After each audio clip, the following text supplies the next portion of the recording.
Hello, it's so good to have you here today and for me to be here today. I'm super, super excited. I just want to kind of get a bit of a scan of the room. How many of you would call yourselves leaders of your organization? Oh, good, good, good, good. So we're going to be talking about leadership today. And, you know, after the presentation you just heard, I'm sure you wouldn't be too surprised. Sorry, I'm learning how to use this thing. If I told you that your thinking had the greatest impact on your success, the success of your team and the success of your organization, not such a big surprise, right? You know this stuff already. What if I also told you, and perhaps now you know it too, that unfortunately a lot of your thinking is invisible to you? The speaker before me talked about your subconscious mind.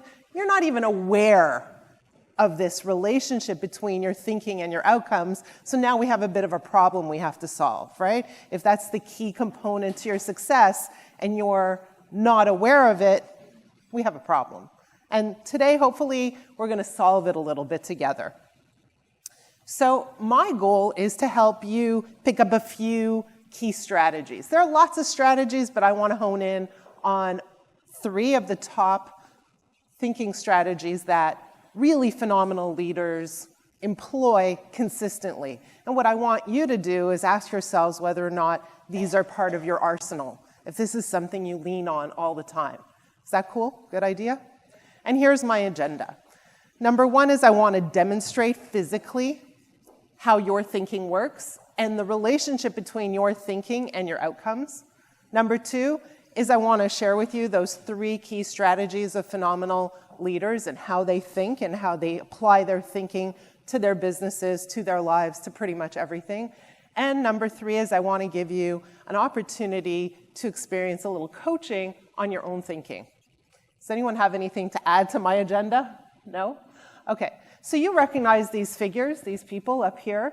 They're all pretty phenomenal leaders. The thing is, they've all achieved different things, but one thing ties them together, and it's the way they think. They approach things in a very similar way. And so we want to talk to you about that today and impart some of their strategies so that you can walk away with those in your back pocket. What I've discovered over the years is that, you know, I've coached literally thousands of leaders, and they have a lot of commonalities, but one great commonality they have is that they make a lot of sacrifices. And I've discovered that those sacrifices really fall into one of 4 categories. Number 1 is a lot of leaders feel isolated. And in family-owned businesses, it's maybe a little extreme and it's maybe a little less, but still there's a feeling of isolation because, have you heard the expression, it's lonely at the top? But people feel like the load of responsibility is on their shoulders, and while they do have team members, nobody quite gets it. Right? It's really on them, and at the end of the day, they're the ones who have to pay the bills, and they're the ones who have to make things work, and they're the ones who have to look at the bottom line and look at profit margins and revenues, and it's on them. So they feel very isolated. Number 2 is, see it over and over again, they experience a stress or a tension in their relationships. And it could be marital relationships, it could be partner relationships, child relationships, but there is a lot of tension in relationships, and there's an emphasis on, you know, people don't understand me, people don't get me, they don't understand why I'm doing what I'm doing, and so there's this friction that exists.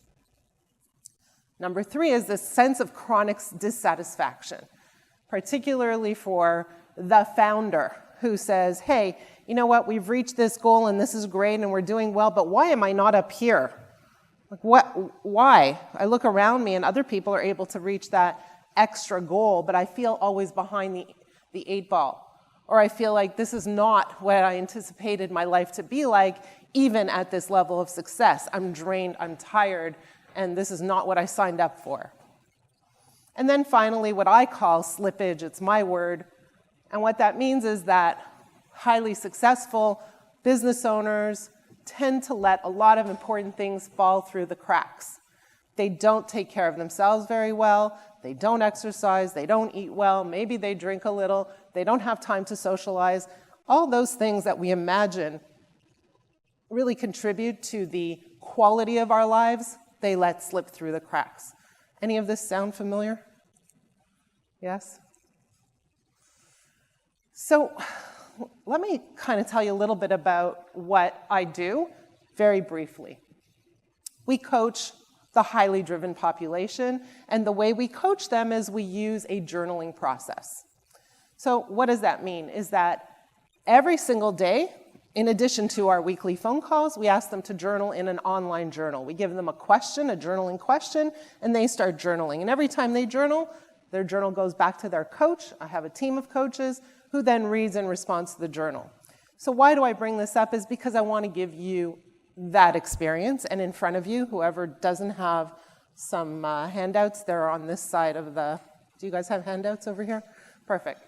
So I want to give you the opportunity to experience this journaling. So you have two sheets. The first one in front of you has a bunch of lines on them. And it starts off with, what do you really, really want more than anything? So I'm literally going to give you 3 minutes to answer these 3 questions.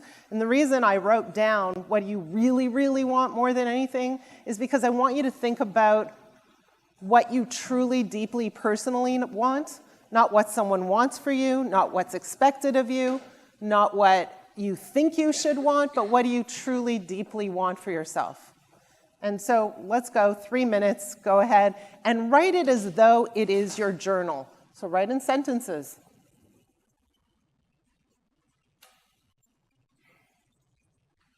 Okay. Did anyone have any trouble writing down what they really, really want? Anybody? Yeah? Okay. I'd like a volunteer. Is anyone willing to come up? Nancy, come on up. You can leave your papers behind. Come on up. First of all, give her a round of applause. And we're going to switch sides over here. So Nancy, are you right-handed or left-handed? Right. Perfect. So what we're going to do is we're going to put this on you first. I did shower this morning. You might get another one. I'm just going to make sure it's well positioned in the back. Perfect.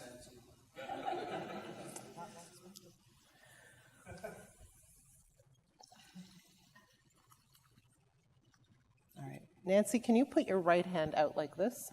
Perfect.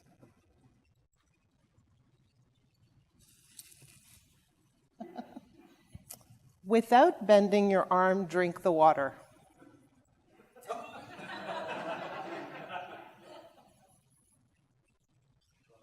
Put it down? I have to leave it in my hand. Without bending your arm, drink the water.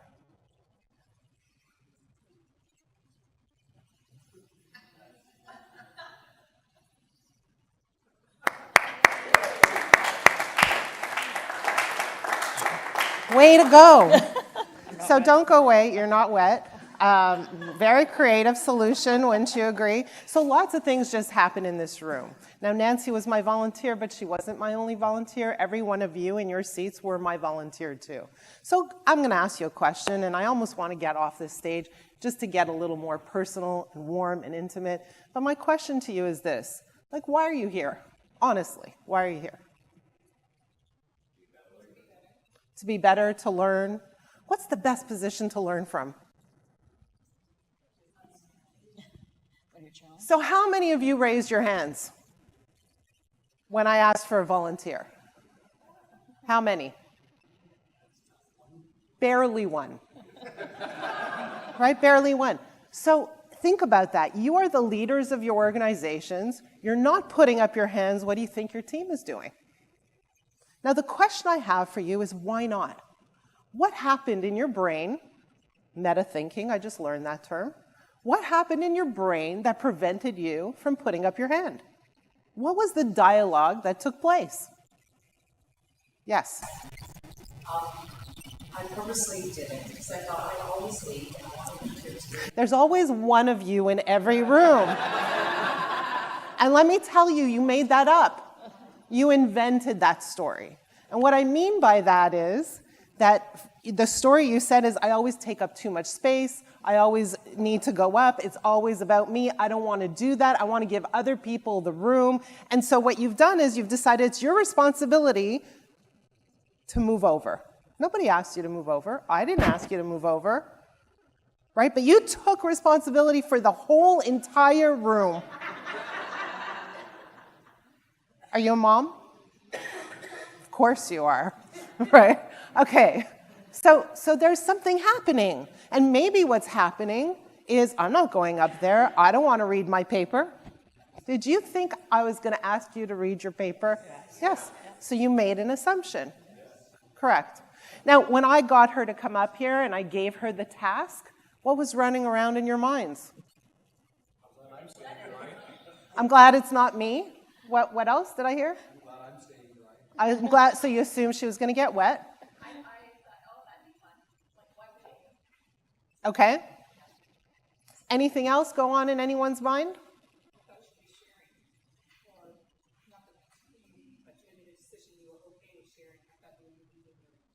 Right. You thought we were going to read the paper, right? It was a natural transition, right? So what's very interesting here is that when I asked her to come up, the first thing she said is, this is not what I expected. Okay, so we have expectations, and those expectations will determine our behaviors.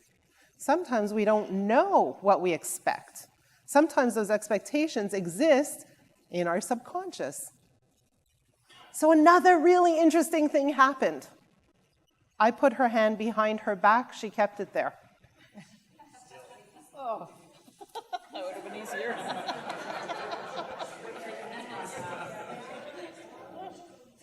Fascinating, right? So what just happened? What happened was, right, and I put her hand behind her back. She made the assumption, I've got to keep it there. But we all live with those, let's call it self-imposed rules, limitations. We all have an idea of what we're allowed to do and what we're not allowed to do. The other thing is, tell me, what is your position? What do you do in your business? I am a philanthropic advisor for the whole, our greater family. Wow. Sounds like a pretty important role, right? Sounds like she has a lot of authority, right? A lot of responsibility. Sounds like she has a lot of wisdom too, right? What did she do? She asked me for permission to put the cup down. Who am I that you need permission from me? And so we have these structures. I'm the speaker, so therefore I'm the one with power. You just bestowed it upon me. But you invented that, right? It's something that doesn't truly actually exist. Right? Isn't that interesting? Yes. Yes. So what I want you to do for the rest of I have 59 minutes left, is start to think about, what is the dialogue that's running my life? What is the dialogue that really determines my behavior? And if I have this dialogue, what's their dialogue? What's the dialogue of the team? What are they thinking? And how, more importantly, how is my thinking impacting their thinking? Because if I'm staying quiet and in my seats, and I'm the boss, man, they're really shackled. Okay, give her a round of applause and a hug. Thank you. Thank you. You were great. Usually I stop and I say any thoughts, comments, questions, but we're going to wait. All right, I want to share with you a couple of stories, my own experiences with some of my clients.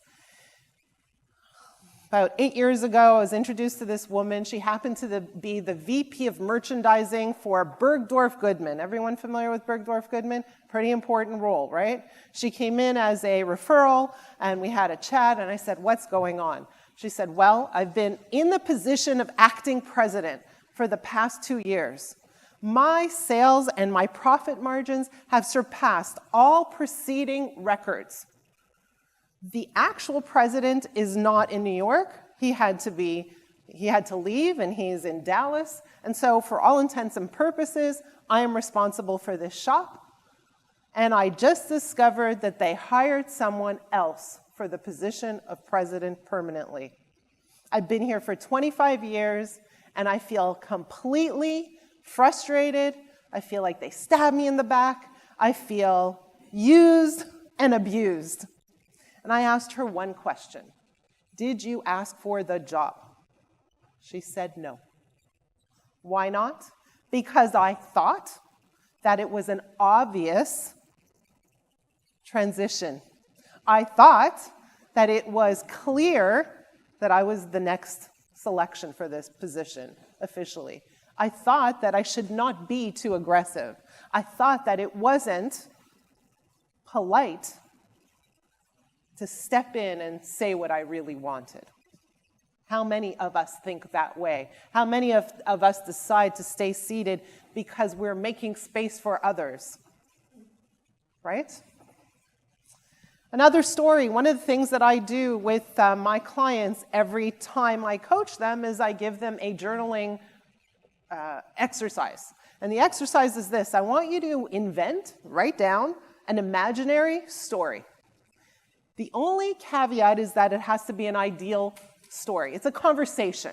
It's a conversation between yourself and anybody. Could be someone who passed away, someone famous, someone that you had a fight with in the past, someone you'd like to meet, just someone. It just has to be ideal. So my client, she was the president of a family-owned business. It was a handbag manufacturing company, again, out of New York. And her family had come from China and built the company and handed it off to her. So she wrote a conversation. She decided several years ago that she wanted to be Secretary of State in the United States. So the conversation was between her and the Obama administration. So here's how it went. They invited her in for an interview, and they said, thank you for supplying us with your CV. But tell me, what qualifies you for this position? Remember, this is in her journal. She wrote paragraphs about how her parents came from China, how they're entrepreneurs, how they're living the American dream. She talked about her background, her education, her experience as a business owner. Paragraphs, explaining her credentials. She talked about what she would do in the position of Secretary of State. And at the end of the journal, she said, how's that for dreaming big? Do you think that that's dreaming big? Yeah, big dream, right? I don't know. She didn't even give herself the position. Interesting, right? So given a blank slate, given the ability to create anything that she wanted, she created a situation where she had to prove her worth. Fascinating to me. In my world, an ideal conversation sounds like this. They call her up, they say, we got your resume, you're amazing, you're by far the best candidate, we want to give you the job, but before you start, we're going to send you and all your friends on an all-expenses-paid trip to Italy, right? That's ideal, wouldn't you say? But we don't even allow ourselves to think that way, right?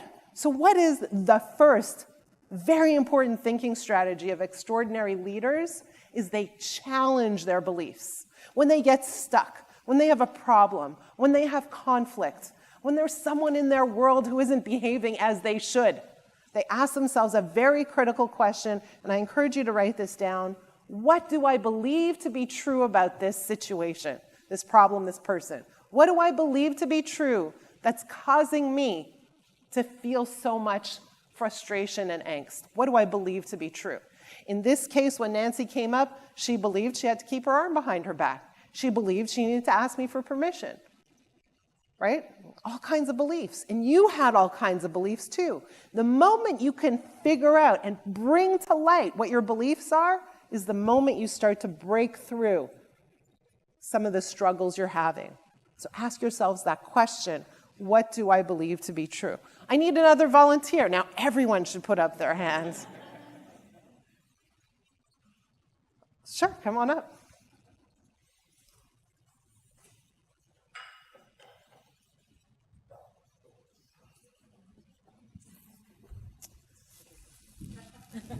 Lisa, you're going to have to wear this one.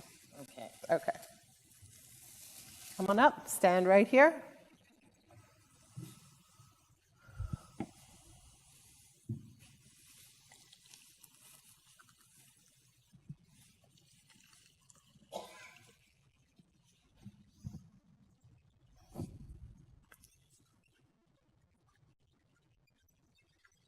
All right. Come close to the table and put your hands out like this at a 90-degree angle. Come a little closer, like one step closer.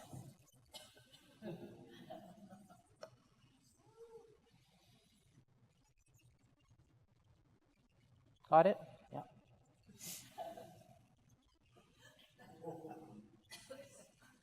Got it?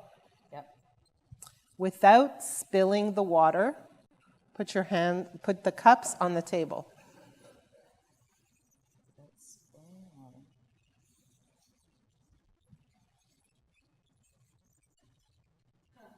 Okay.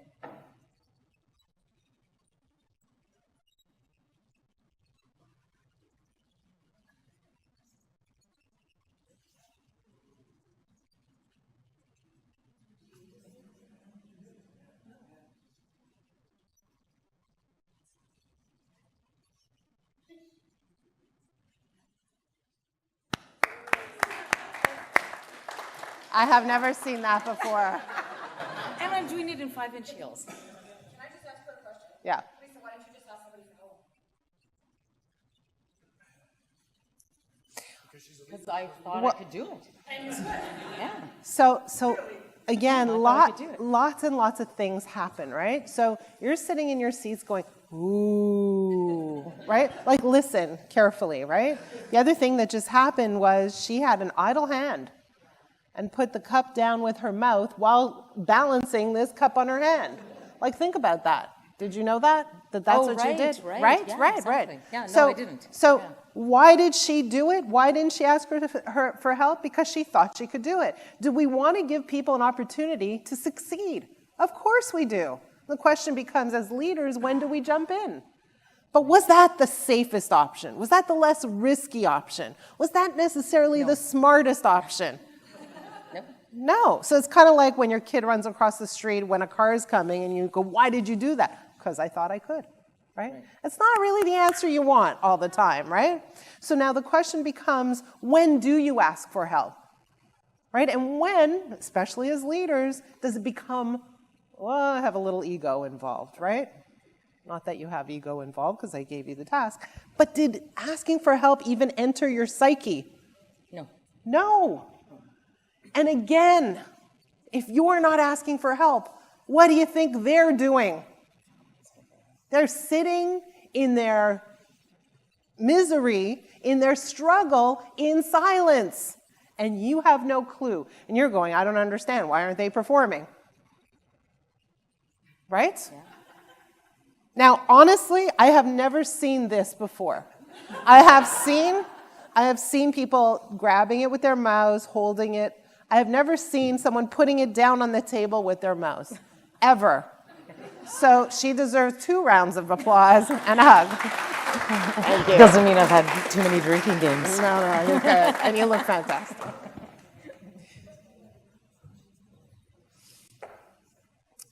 Has anyone ever read this book? Yes? It's a book written by a guy named Richard Paul Evans. He was an advertising executive, and one year he decided to write a story for his 2 daughters for Christmas. And before he gave it to them, he gave a copy to his wife, and he said, what do you think of this book? And she said, wow, it's a really, really good book. You know what we should do? We should make copies of this book and give them to our friends and family for Christmas. And so he printed off, I think, something like 14 copies, and gave them to brothers, sisters, cousins, uncles. And like within a month or 2, he started getting emails from strangers saying, wow, I read your story, it's amazing. Like people he didn't know, and you should get it published. And so he realized that all his friends and relatives handed the book over to someone else to read. And he got this message enough times that he said, maybe I should get it published. So he started sending it off to publishers one by one by one, and everyone said, sorry, there's no market for a Christmas book. Nobody reads that stuff. He decided to publish it himself. He printed 5,000 copies of the book, and he decided to go from bookstore to bookstore to bookstore doing book signing events. Sometimes there were a few people who showed up, and he signed a few books, and sometimes there were no people, and he didn't sign anything. One day, he got an email from the American Booksellers Association saying, hey, we're having a trade show. There's going to be 15,000 to 20,000 people in attendance. How about if you buy a booth? And he kind of did the math. He said, I've got to sell about 80 books in order to break even, 15 to 20,000 people, should work out, let's do it. So he got a nice backdrop, he went to the booth, he sat down, and he waited. And he waited. And he waited a little more. There was no traffic. Like it was dead. Not for him, not for the guy beside him, not for the woman in front of him. There was no traffic. And he said, you know what? Like, what's going on here? They told me there were going to be 15 to 20,000 people. Where are the people? So he got up from his chair and he said, I'm going to go find the people. And he left the hall and he started to roam around this big, huge conference center. And he noticed across the hall, there was another room filled to the brim with people. In fact, spilling out of the room. It was like, what is happening? And he went into the room and he needled his way into the middle and he saw at the front of the room, there was a large head table. And at the head table were all the famous authors. And there were lineups and lineups of people going to buy the book and getting it signed. And he's like, man, you know what? I feel like they scam me. This is totally unfair. And as he got closer to the front of the room to get a better view, he noticed that there was an empty seat at the table. So he went back to the room, picked up a few boxes of his books, came back, went right up to that empty seat, put his books down, and a lineup started to form, and he started to sell his books. True story. All of a sudden, a security card appeared. He looked up at her and he said, sorry, I'm late. And she said to him, would you like some water? And he was able to stay. This man has since, wait, let me tell you. A year later, his book got into the #2 spot on the New York Times bestseller list. And then there was an auction to get the rights to publish future books. Simon & Schuster won, and they paid him a $4.2 million advance on his book, and he's since written and sold 36 more books. So what's the big grand lesson here? Is that extraordinary leaders, not only they ask for help, they're extremely resourceful.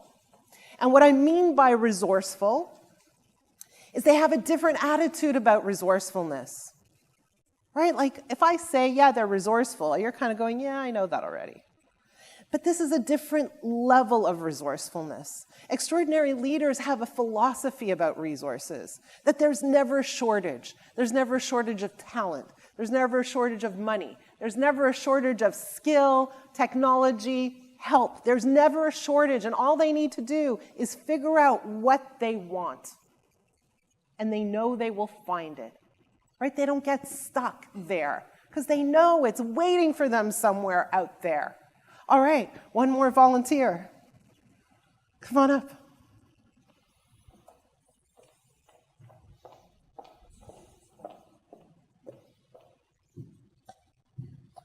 Karen.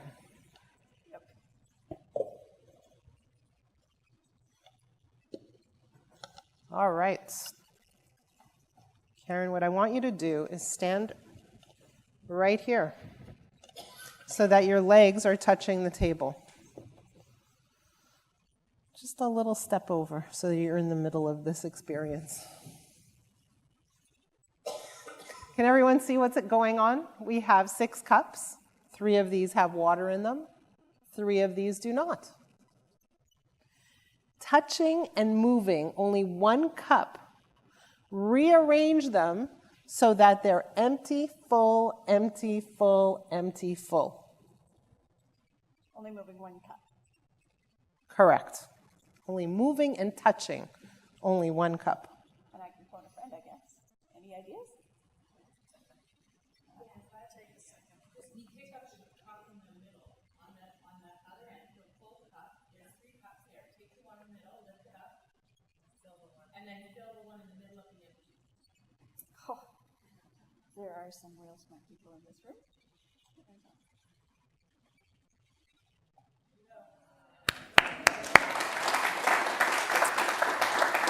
So congratulations over here and congratulations over here.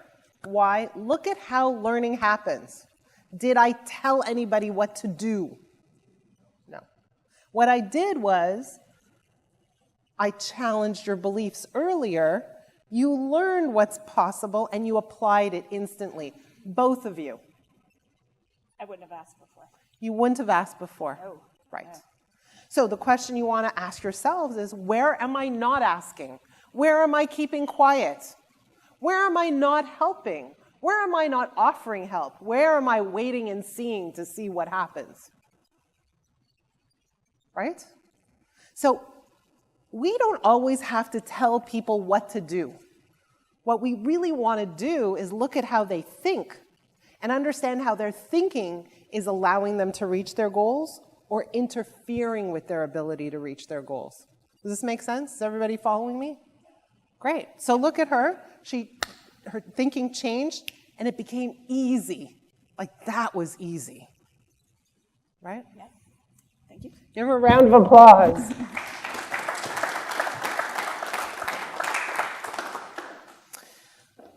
So one of my clients owns an accounting firm, and a large accounting firm. And when I started to work with him, I asked him a very important question. And the question was, what is your priority? Like, what matters to you most? And he said, hands down, it's my relationship with my wife. Nothing's more important. Not my business, not my friendships, not my clients, not even my kids. Nothing is more important than my relationship with my wife. And it's really important that we're on the same page. It's really important that we spend quality time together, that we're intimate. You know, she works with me, but it's the relationship that matters. I said, okay. And as you know, I ask my clients to journal. And so 3 weeks later, he wrote in his journal, I just got into a massive fight with my wife. I said, what happened? He said, well, you know, one of our sons isn't very academically inclined. And on a Sunday, he wanted to go to an all-night party. I thought it was a terrible idea, because then what's going to happen? He's going to miss school the next day, and then he's just going to fall more behind. And I was really adamant about it, but my wife overruled me, and she let him go to this party. I was so mad that I went to sleep in the other room. What do you think? Does sleeping in the other room achieve his #1 priority? No, he forgot, right? It went out the window. Why? Because he had a need to be right. And was he right? Probably. But in his desire, in his need to be right, he walked away from the single most important thing in his life. We do that all the time, especially as leaders, because it's the principle that matters, right? Right. Almost last story of the day. This is a very interesting story because it's still alive and breathing, which is very interesting. I got a call from a client of mine. He said, I want to introduce you to a very close friend, and I want you to coach him, but I want you to treat him with kid gloves. And I thought, do I look like the type of person who would treat someone with kid gloves? Not so much. And I said, why? Like, you know, this is a very strange request. And he said, well, he has stage 4 cancer. Okay, I got it. And so I hopped onto the phone with this gentleman, and I said, well, how can I help you? What are you looking to achieve as a result of coaching? And he said, well, I want you to increase my productivity. I said, I don't understand. How long do you have left to live? He said, about 2 years. I said, so you have 2 years left to live and you're interested in your productivity? Tell me what you really, really want. He said, well, what I really, really want is to run a marathon. And what I really, really want is to buy a house. And what I really, really want is to have enough money to leave behind for my family. And what I really, really want is to have Thursday night dinners, and I want to take my mother on this wild trip. I said, why don't we do that instead? It's like, but how? If I don't increase my productivity, my profitability won't go up. If my profitability won't go up, then I'll have nothing to leave behind. And what we did together is we organized his business so that we found the right resources, and we challenged his beliefs, and we brought in the right people so that he could move away from his business and do the things he wanted to do. So it's 3.5 years later. We still work together. He still has stage 4 cancer. He's still taking chemo treatments. But he bought a house. He did a triathlon. He took his mother on this wild trip. and he's about to sell his business for a lot more than he ever thought it was worth. So when you focus on what you really, really want, life becomes very interesting and very different. So before I move on to phase 2, and again, this idea of focusing is very important. Before I move on, do you have any thoughts, comments, questions about any of the exercises we did? Any of the conversations we're having? Yes? I found it interesting that only women seem to volunteer. I know that. Very interesting. Why do you think that is? Why do you think that is? Maybe they're more natural leaders. Maybe they were all others. So it's natural for them. I have no idea.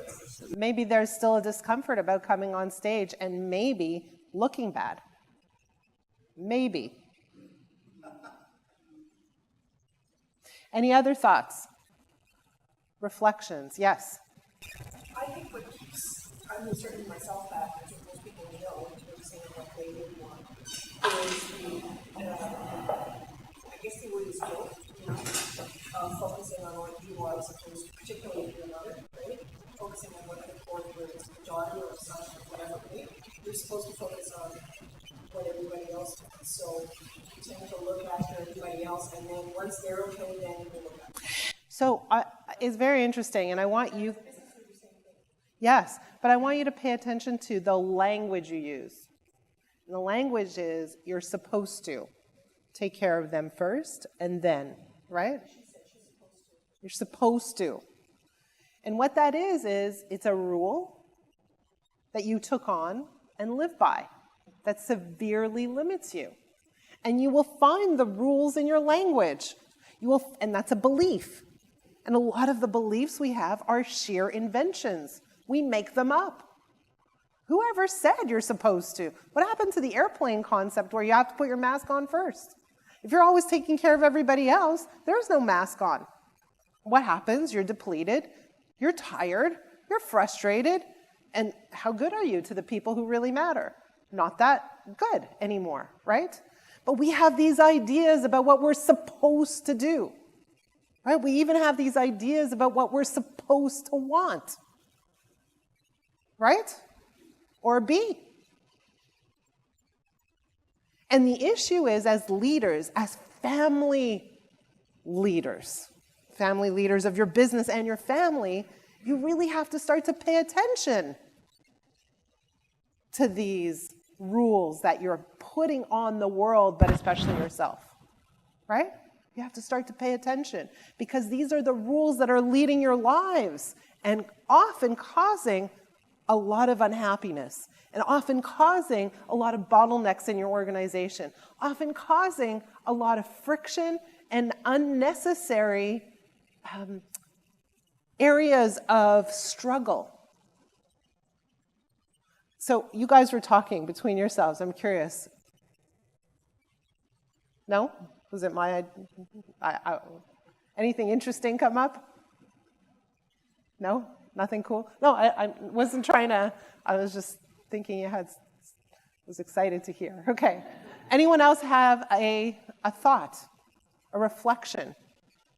Like, part of what I want to do is not only bring people up and highlight their thinking, I want you to be in your seats going, how do I think? And what is a problem that I have right now? And how am I thinking about it currently? And how is my thinking about that problem keeping it a problem?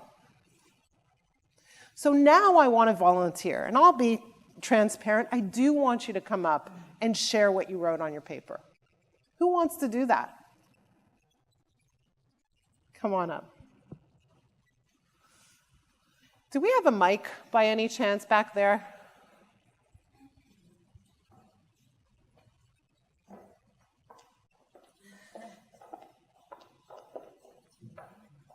Tell me your... Alicia. Alicia. Mm-hmm. So we're just going to... Is this on? So you're just going to read what you wrote straight up? Okay. And then we're just going to talk. Is that cool? Sure. Are you a little nervous? Yeah. Why are you a little nervous? Because what I wrote is very deep in here. Good. Yeah. Amazing. So. Okay, let's go. Sure.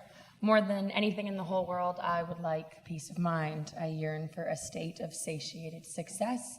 I wish to find comfort in my past, contentness with my current, and curiosity and carelessness about the future. Wow. So, thank you, first of all, for writing. No, you're not going Okay. yet. Let's keep talking. So you didn't fill out the rest. No, I did not. So let's talk about that. Sure. How would you be impacted if you never had what you really, really want?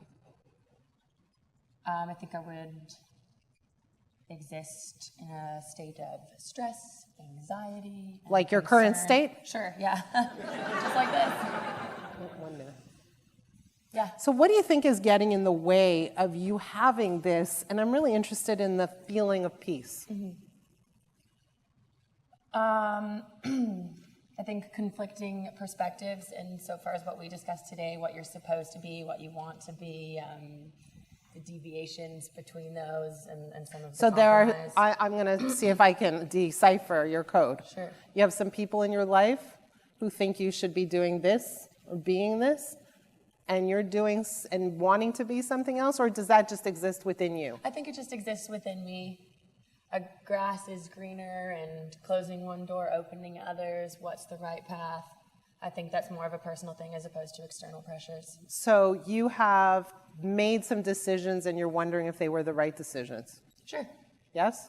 Okay, interesting. So it's very hard to walk forward when you're always looking behind, right? Very hard. It's nearly impossible. And so in this case, Alicia, right? Alicia has a set of beliefs. But what is the right thing? So can you share with us, like, what do you believe is the right thing? I can't say that I have a firm understanding of that, and perhaps that's what creates a state of confusion. Okay. You had something you wanted to say? I did, and I heard you speak yesterday, and I found you very articulate, and I love what you said. Just erasing all of that right now. The question for you is, did you write that, the tone of the message was written very formal, very articulate, very much as in, did you feel you were expected to write something that's very articulate versus something you could say, you know, with the girls over martini and going, you know what I really want? This is what I really like, because that's what I heard. I don't think so. I don't have many of those girlfriend martini moments, and so personally, this is like deep down. I had to cut through what I really wanted. You know, yes, I want a house and I want the natural, tangible things, but beneath all that, what do those things represent? It's this. That's just me. Why do we want anything, any tangible thing, whether it's promotion, a job, a position, a husband, a house, a car, is because we believe, I'm using that word a lot, right? We believe that it's going to create happiness for us. And what she's really saying is, I just want to get to the happy part. It could or could not create, I just want to get to the happy part. And you know what the crazy part about all this stuff is that happiness doesn't come from any of those things, because the moment you have them, you're like, what's next, right? So where does happiness actually come from? It comes from within, but it comes from our thinking. It comes from how we perceive what we have and what we don't have, how we perceive what's missing and what's not missing.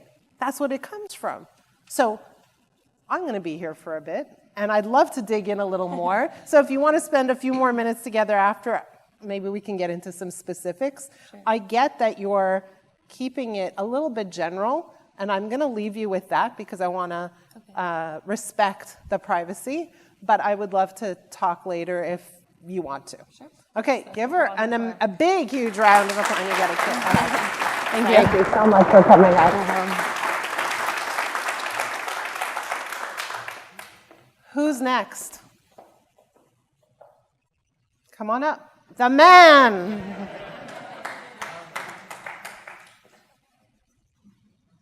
We can't let the women take over all day. So, give me your name. Ron. Ron. Awesome. Okay, Ron. I have You didn't write a lot, but tell us about I have it. the dorky answer. Okay, I'm going to explain a bit before I say what I wrote. perfect. Life is pretty good for me. The business is successful. It's where we want it to be. I have a great relationship with my wife and my kids. But, and now I'll read what I wrote, which is, I want stability for my son. And you know, when I first read it, I thought, okay, we're talking about business. We're talking about leadership. And what do I want? But that's not how I answered. Very brief bit of history. My son has worked for me 3 times, and I fired him 3 times. His personal situation is not great. He's got some demons he deals with, and that's the only thing in our lives that really creates any stress right now. So what I would really like is some stability for him, which would create a less stressful situation for our whole family. So why'd you hire him the second time? Very good question. I don't have the answer. Yes. He was very young the first time. He came to work for us when he was 15, even still going to school. He had a terrible sense of entitlement. And he would fall asleep at his desk. He'd show up late. He'd do all the things that you can't allow to happen. So he was let go. Okay. As he got a little bit older, we felt that he'd overcome that, and that... How old was he when you hired him the second time? Probably about early 20s. And the mistake that we made with both of our kids is that they did not work elsewhere before they worked in the company. They came to work for us. They were their first jobs. Did he come to you asking for the job? Yes. Okay. Yeah. So after a while, it just came into the same situation. He went into the same old habits, and so I let him go again. And the third time was about 2.5 years ago. We took back a client that we had had for 10 years, a major client. It's UPS. Became a major client of ours for the second time. The second time that he worked for us, that was his job, was working within the UPS business, and he was good at it when he wanted to be. When we got the contract back, he came to me again and said, "I'd really like to do this, and I know I can do it. I want to do it." And he came in with all sorts of energy, and his position was lead hand on the midnight shift, which is sorting all that freight when it comes in. For 6 weeks before we even started, he was in that warehouse, cleaning it up, putting signage everywhere, organizing the whole thing. He was just so pumped about it. And then once it got started, that sense of entitlement came in again. So I'm the lead hand, and my last name is Coots, so I can do whatever I want. So I will show up when I want. It was a midnight shift. Some nights he'd show up at 6 in the morning. And again, I couldn't allow it, and I had to let him go. It's interesting, right? Because in his list of desires, he has something that's not in his control, right? Exactly. Right. But he's tried to take control over this situation. He's tried to make it better, but it's not his to make better. Does that make sense? And so in trying to make it better, how has the relationship been impacted every time you fired him? It's not gone well, but we have a good relationship now. It has been 2 years since he was last fired. He has a young daughter, a 3-year-old daughter, who is our only grandchild, and we see her a lot. He doesn't live with her. She lives with her mother, but they live close together. They see each other. He sees his daughter 4 or 5 days a week, and it's his whole life. So I'm going to ask you to do something, and it's an experiment, so I don't know how this is going to go. This could totally backfire on me, the speaker, but let's try it anyways. As long as it doesn't backfire on me. It won't backfire on you. So I'm going to ask you to use 5 words to describe your son. Speak in there. Entitled, selfish. Wait, 5, that's a lot of words. 3. One more. Caring, compassionate. He's got a lot of good traits. Okay. So it's very interesting because you want stability for your son, And you know what the most important factor in that is not for you to save him, is for you to actually be able to influence him, right? Mm-hmm. So there's something at play here. Sounds like he comes in, he has a burst of energy, and then he lags. And I'm not a psychologist, I don't know what's going on. It sounds like there's something bigger at play than we can diagnose in the next 3 minutes, right? And I don't want to do that. But I do want to take a look at your thinking, right? So your thinking is at odds with itself. Right? So if you want stability for your son and you see him as selfish and entitled, that really doesn't help. Does that make sense? But I can't deny what I see. Well, that's interesting, right? That's interesting. Because and I work with a lot of leaders who say, yes, but it's the truth, right? And that truth doesn't get you what you want. That truth that you hold on to, the principle, the rightness of it, doesn't help him get out of that mode, out of that description at all. So from my perspective, if I were coaching you, I would encourage you to not try to help him get to a state of stability. That's his job. I would encourage you to really work hard at seeing him in his very best light and remove those other things from your descriptions of him. And share that exclusively with him.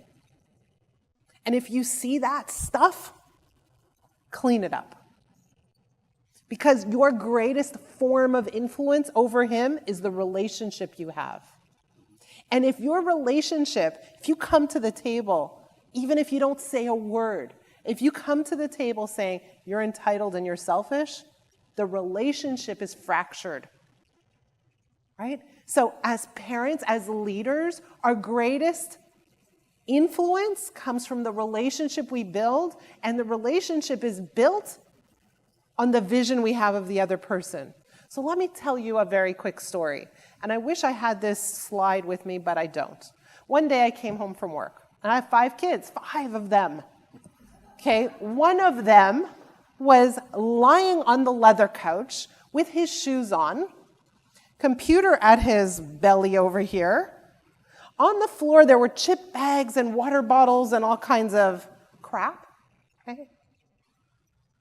And on the armrest were 2 slices of cheddar cheese on the leather couch. So I walk into this scene and pretend you were me. What would you be thinking? Selfish, entitled, disrespectful, lazy, the list goes on, right? So if I walk in with those thoughts and saying, you can't do that, get your act together, clean up your stuff, where do you think you live, in a barn?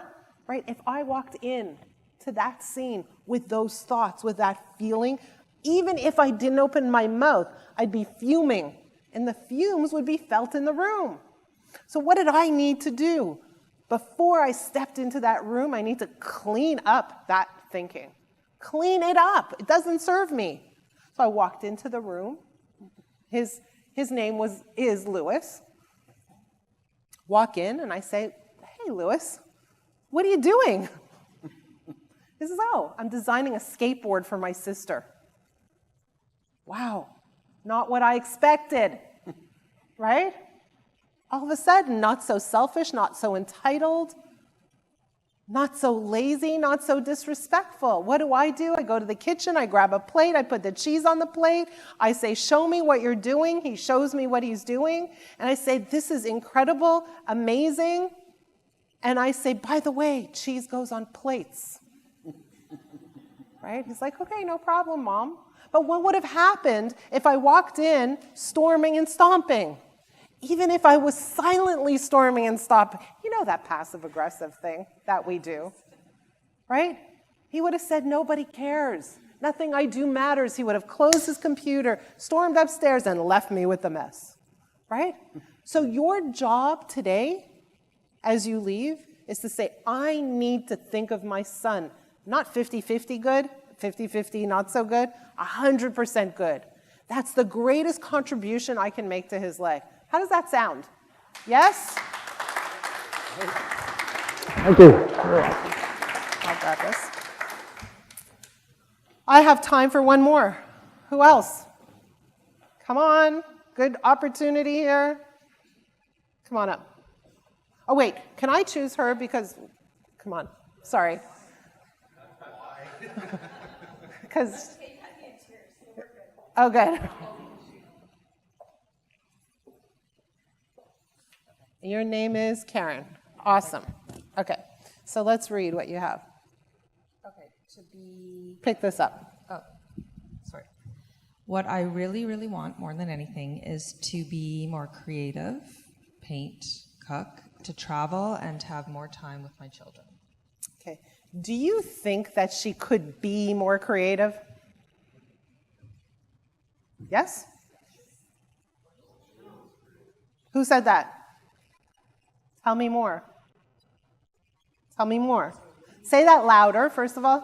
It's her personality. She has a creative personality. It's how she's wired. It's how She is creative. It's who she is. She is creative. She's not being creative. In other words, I have creativity inside of me, and I am not allowing myself to express it. I'm not taking the time to do all these things I'd like to do. Yes? Why? Take the mic. I mean, that's such a good question. I don't know. It's the only question. It's the only question. Why? I mean, an excuse would be lack of time, but that's an excuse. So, So if we were to go one level lower and say, like, what's the real truth, your truth? Why aren't you taking the time to do the things that you really want to do?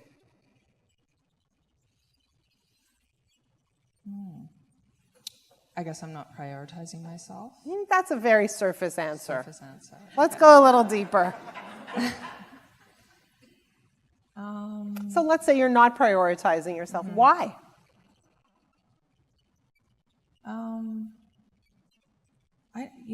I don't know. I really don't know. I don't know. Guess. Guess. Because, I mean, maybe this might be a story that I'm telling myself. That I need to be more creative. So, yeah. Wait a second. Wait a second. Is the story I need to be more creative? What's the story? I don't have time. What else? I'm not good enough? Does that resonate? A little bit, yes. Okay, tell me more about that. What does I'm not good enough have to do with being creative?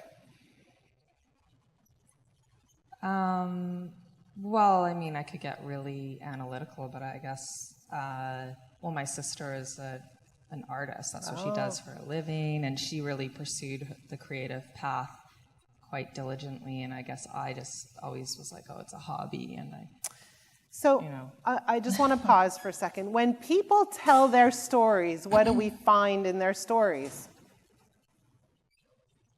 We find their beliefs. And we understand that their beliefs drive their behaviors. So I think there's more than that going on, but we've already identified a few, right? Number one is, it's not my role to be creative, it's her role, and if I step in, maybe I'm stepping on some toes. I don't know, I'm making it up, I'm guessing, right? And she's really the good creative one, and if I try to be creative, maybe I won't be as good as her. Maybe those are some of the stories. Maybe some of the stories is I'm supposed to be a mother, I don't have time for this, I'm running a business, I have other more important priorities, what's the point? It's not true that I need to be creative. What did she just do? She buried her need, right? That's what you just did. And why? I don't deserve it. That's it, right? At the core, at the crux of this, I don't think I deserve to take some time for myself. Right? Yes? I think too many people depend, I know just from our talking a little bit about this, that you're an entrepreneur and you run a business. And I know 100% that in order to do that, you have to be creative because you've got to find ways to improve your business. And so your creativity, internet because you can find creativity is, or something, right? But your creativity you're using your creativity. So there's lots going on here, right? Number one is, she's saying to you, you can't really hold back your creativity. You're actually applying it. But there's a part of you that seems a little dissatisfied. And I'm interested in that part. Can you talk a little bit more about that? In the mic. With the mic. Okay. Well, I guess, I mean, it's quite layered, but I guess a part of it is feeling unappreciated. By whom? By some of my family in my workspace. So I think that's part of it. Wow. Yeah. Interesting, right? We're talking about painting. Now we're talking about being appreciated by the family. Holy smokes. Right? So we need to go deeper. Why do we need to go deeper? Because she has a view of herself. She has a view of how others perceive her. She has a view of her value. She has a view of her worth in other people's eyes. Some of it may be accurate, and a lot of it probably isn't. And she has an idea of what she's allowed to do and not allowed to do. But do you see how our thinking determines our actions? Have any of you ever heard the expression, if you always do what you always did, you'll always get what you always got? But it's flawed. It's flawed. Do you know what the accurate statement is? If you always think what you always thought, you'll always get what you always got. And so when you're stuck, when you're frustrated, the most important question you need to ask yourselves is, how am I thinking about this? What do I believe to be true? And what am I inventing? Right? So your invention out loud here is, maybe I don't really need to paint. And maybe that's true. But you really do need to address the feeling of not being appreciated, because it's really rotten to work in an environment where you don't feel appreciated. And it could be true, and it could be untrue. Worth exploring, though, don't you think? All right, give her a round of applause. Wow, thanks for coming up. That was awesome. Okay, so I have 10 minutes, and they're opening the door, I think. I want to make sure that any and all questions are addressed. Do you have anything that you want to ask, bring up, inquire about? Now, understand one important thing, that while we're talking about you and your leadership and the 3 key leadership strategies, and ask yourselves, do I do this, right? Do I challenge my beliefs? Do I access the resources that are all over the place? Do I ask for help? And number 3, do I even know what I really want? Do I feel comfortable stating it, claiming it, grabbing it? But I want to have you keep something in mind. As leaders, you're also coaches. Right? So not only are you applying these strategies, are you teaching these strategies?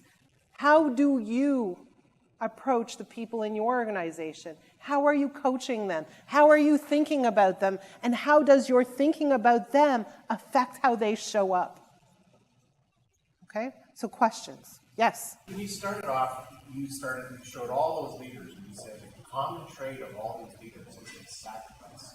They don't just... No. The common trait is their thinking strategies.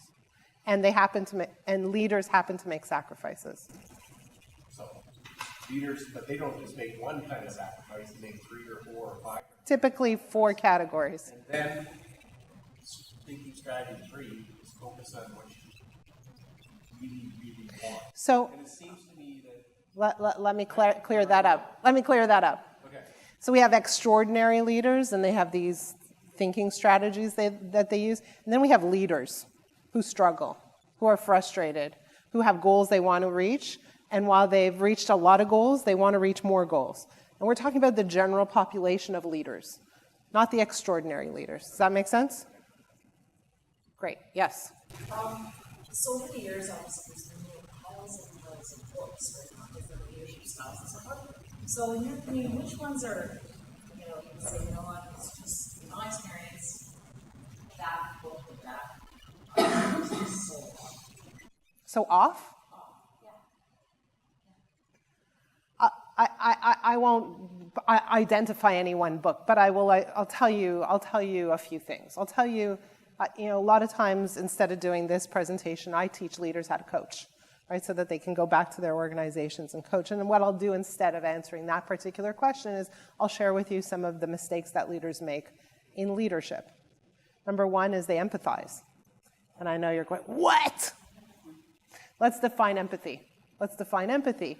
What is empathy? Empathy is putting yourself in the shoes of another and feeling their emotions. It's an emotional experience. So let's say you're walking by and you see someone drowning. What is that person experiencing emotionally? They're breathless. They're in a state of panic. They're struggling. And feeling those feelings instantly disables you from helping them. Instantly. So what do you need to be able to see? You need to be able to envision them safely out of the pool. You need to plant yourself firmly outside of the pool and reach in and pull them out, right? But you can't jump into the pool with them. Big mistake. And oftentimes as leaders, we fall victim to empathy. And I know that's not what you've heard anywhere out there. And I'm sure some people are going to come up to me after and say, you're wrong. But as a coach, as a leader, what we need to do is have a vision of success for our people, for ourselves, and do not deviate from that vision. Hold on to that vision, even if they're struggling, and share your vision with them. Yes, you're struggling, but here's what I see for you. I'm not saying don't acknowledge. I'm not saying don't have compassion. Have compassion, but don't stray from your vision. So that's one mistake. Another mistake is that leaders tend to focus a lot on adjusting people's behaviors.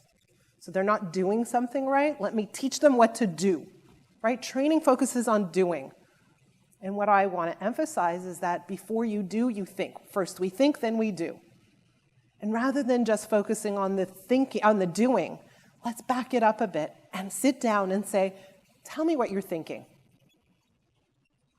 Let's make sure your thinking lines up with your goals. Because if your thinking doesn't line up with your goals, guess what? No goals can be reached. Right? Like there's no, think about this presentation. When I started, I asked for a volunteer. Could every single one of you come up here and drink water from a cup? Of course. Nobody's not skilled in this room at that task. But none of you, almost none of you, decided to come up. That wasn't a doing problem. That was a thinking problem. And very often leaders falsely focus on the doing instead of the thinking. Does that make sense? So those are two good ones. There's lots more, but we could talk later. Any other questions? Yes? It seems to go to these conferences. Like I start out my career working for a large organization and was able to move to independent. Do you know what? I'm going to get you the mic. So my question is, in your practice, it seems like when you work for a large organization, there are lots of HR resources, human resources. Do you see many small businesses investing in HR? Do you have small business coming to you on a regular basis? Yes, 100,000%. So I work with two categories of clients. One is the entrepreneur who doesn't have an HR department, who has, in terms of revenues, anywhere from 5 million to 200 million, and maybe they have an HR department. But I do work with individual entrepreneurs, and what they want to do is bring in not the human resources function, but the expertise of dealing with people, of leading people, of honing people's talents and helping people live up to their potential. So I have a lot of entrepreneurs who come for the purpose of getting certified as a coach, not to go start their own coaching company, but to learn how to coach in their own organizations. Yes. And they're learning a completely different ideology of coaching, as you can see. Yeah. Any other questions? Yes? Are there any books that you recommend that support your presentation today? Oh, gosh. I have to get back to you. If you want, give me your card. I'll send you a bunch of books. They're just not coming to me. No. I mean, you could for fun. And more importantly is his story of not being afraid to, what I call, take his turn, right? Yeah. Yes. Yes, yes, yes. I do recommend journaling. Journaling allows you to get your thoughts out. You know, the speaker before me talked about meditation and spending some time reflecting. It's huge. When you journal, your writing, if it's in writing or typing, works at a slower pace than your brain. It forces your brain to slow down. It's a form of meditation. So my recommended journaling strategy is, write this down, dump, and then dump the dump. What does that mean? When you have something bothering you, write it down. When you think you're done, no, keep going. And then at some point say, okay, it's time for me to turn myself around. What is it that I really want? How do I fix this problem? And you want to focus on what's good and right and how you're going to get out of this and take your mind out of problem mode into solution mode. Yes? On the journaling note, I think that there's the assumption that journaling, the exercise of it, is very cathartic. Is there an expectation or consideration around reviewing that journaling in a proposed timeline, or does it often bring you back to a state that isn't necessarily desirable? Yeah, good question. There's lots of different theories out there. For me, I think it's a really good idea to reread your journal and go, is this where I want to be? Where do I want to be? Let me journal about that. So use your journal as an actual tool. So in my journals, sure, I have bad days, right? Like I'm getting to that age, I don't feel well every day, you know, all that stuff, right? So I journal it out, but at the end, I always end off with, this is not where I want to be. Here's where I want to be. And I use my journal to actually bring myself to a better emotional state. Because at the end of the day, your life, the value of your life, the richness of your life is dependent on your emotional state. So you need to constantly work to bring yourself to a better place. Every day. It's the most important task you have. No more important task. Good. We're done? Okay.